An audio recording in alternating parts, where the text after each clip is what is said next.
가을하면 독서가 떠오르는 계절입니다. 독서하기에 좋고 책을 권하기에도 좋은 시기인데요. 제가 이번 가을에 도서관에서 대출하여 읽었던 여러 책 중에서 유독 제 마음을 뭉클하게 했던 책 2권을 여러분께 소개하려고 합니다. 그 책은 바로 선생님 마음사전과 그림책 교사의 삶으로 다가오다입니다. 이 책의 공통점은 작가가 모두 현직 선생님이라는 점인데요. 그래서일까요? 두 작가가 직접 학교 현장에서 겪었던 경험을 바탕으로 풀어내는 이야기와 생각 등이 제 마음에 많이 와닿았습니다. 그래서 잠시나마 간단하게 소개해 보려고 합니다. 선생님 마음사전을 집필하신 복효근님은 논청 지역 중고등학교에서 30년간 근무했던 선생님인데요. 서문에서 언급했다시피 미끄러지고 넘어지고 후회하고 아쉬워했던 기억의 편리를 엮은 책이다 라고 했습니다. 평소 현직 교사들이 쓴 책들을 보면 정말 전문가같이 완벽한 선생님들만 책을 쓰시는 것은 아닌지 책을 읽는 저에게 부러움과 더불어 나는 한참 부족한 교사라는 죄책감을 주기도 하는데요. 이 책은 반대로 교사로서 느끼는 다양한 희노애락을 아주 생생히 전해주고 있어서 교사라는 직분에 대해 혹은 내 자신에 대해 좀 더 생각할 거리를 많이 주는 책입니다. 그래서 더 가까이 하며 조금씩 아끼면서 읽게 되었습니다. 책 이름에 사전에 들어가듯이 목차를 보면 모든 글마다 정의할 단어들이 적혀 있습니다. 그 단어마다 작가는 자신의 경험에 비추어 정의하고 있습니다. 예를 들어 고마움은 교사가 가르친 그 이상을 배우고 실천하는 아이들을 지켜보면서 느끼는 가슴 뿌듯한 심정이라고 정의하고 있습니다. 그 내용은 가사실에서 학생들이 떡볶이를 만들었는데요.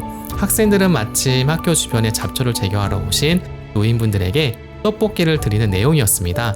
작가는 나눌 줄 아는 아이들이 대견하고 고맙다라고 글로 마무리를 지었어요. 이처럼 단어와 그 정의 그리고 밑에 쓰인 글 내용이 하나로 연계되어 있어서 서술하는 글 형식이 참 새로웠습니다. 그리고 책에는 김혜선님의 사파도 삽입되어 있는데요. 이 사파는 책의 여백과 잘 어울리기도 하고 작가의 처지와 다른 환경에 계신 선생님들이 글의 내용을 이해하는 데 도움을 주기도 한답니다. 저는 단어마다 한 페이지가 넘지 않는 글보다 여백이 많은 이 책이 인상적이기도 한데요. 작가의 경험과 그에 따른 생각들이 깔끔하게 정리된 느낌이 강하게 들었습니다. 또한 책 여백에는 내 생각들을 펼칠 공간이 되는데요. 작가의 경험과 생각을 비교하면서 작가의 실패와 후회에 대해 응원하기도 하고 본받기도 하고 공감을 주고받기도 했습니다. 마음사전이라는 책 제목에서처럼 마음의 여러 감정과 사고들을 정리해주는 느낌이 들었습니다. 상처받은 교단에 건네는 성찰과 치유에 얼어나는 책의 부제처럼 교사로서 아픔을 간직하고 있거나 교사의 삶에 반추하고 싶은 분들에게 이번 해가 넘어가기 전 제가 권유하고 싶은 책입니다. 약 100여 개 남짓의 단어로부터 교사로서 삶을 제대로 음미해보고 성찰해보는 것은 어떨까요? 그림책 교사의 삶으로 다가오다는 김준호 선생님이 집필하신 책입니다. 2008년에 신설된 학교에 부임한 것을 시작으로 지금은 10년이 넘는 경력을 지닌 그림책을 사랑하는 중등교사입니다. 선생님 마음사전처럼 이 책 또한 교사로서 삶을 되돌아보게 하는 힘을 가진 책입니다. 언제나 그렇듯 학교 현장이 급변하고 있는 가운데 교사는 그 어떤 직업보다 자신을 돌보아야 한다는 점을 깨닫게 해주고 있습니다. 선생님 마음사전이 단어와 관련된 의미 있는 풀이와 에피소드가 소개되었다면 이 책은 무엇보다도 그림책이라는 연결고리가 있습니다. 김준호 선생님의 경험과 생각들이 그림책과 맞닿아있기 때문이죠.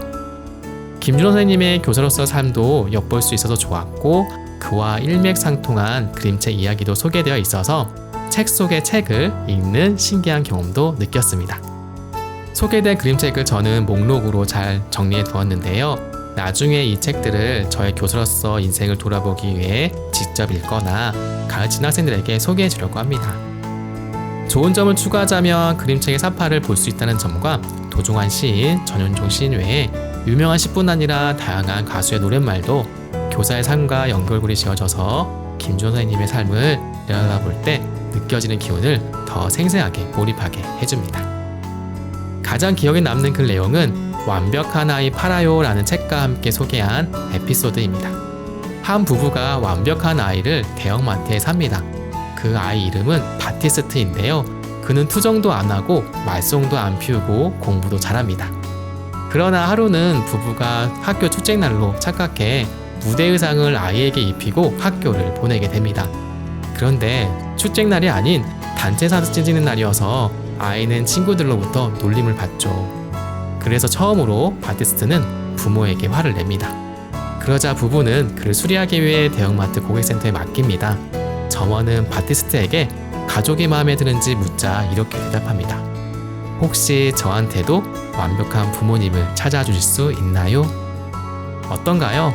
저는 이 부분을 음미하면서 항상 학생들에게 완벽함을 기대했던 제 자신에 대해 부끄러움을 느끼게 해주었답니다. 김준호 선생님도 자신이 과거의 완벽함을 학생에게 강요하는 교사였다는 점을 깨닫고 학생을 대하는 태도를 바꾸려고 노력했다고 하네요. 학교 현장에서 정말 다사다난했던 2020년, 이제 마무리가 되어가는 시기인데요. 저도 그렇지만 아픈 상처를 고스란히 감내하면서 그동안 쉬지 않고 달리기만 했던 것은 아닌지, 나만 교수로서 삶이 힘든 것은 아닌지 고민해 본 적이 있을 거예요. 한 해가 마무리돼 가기 전에 한 번쯤 교수로서 자신의 삶을 음미해보고 반추해보는 시간을 이 두 책과 가져보는 것은 어떨까요? 그럼 다음에 더 좋은 영상으로 찾아뵙겠습니다. 그럼 안녕히 계세요.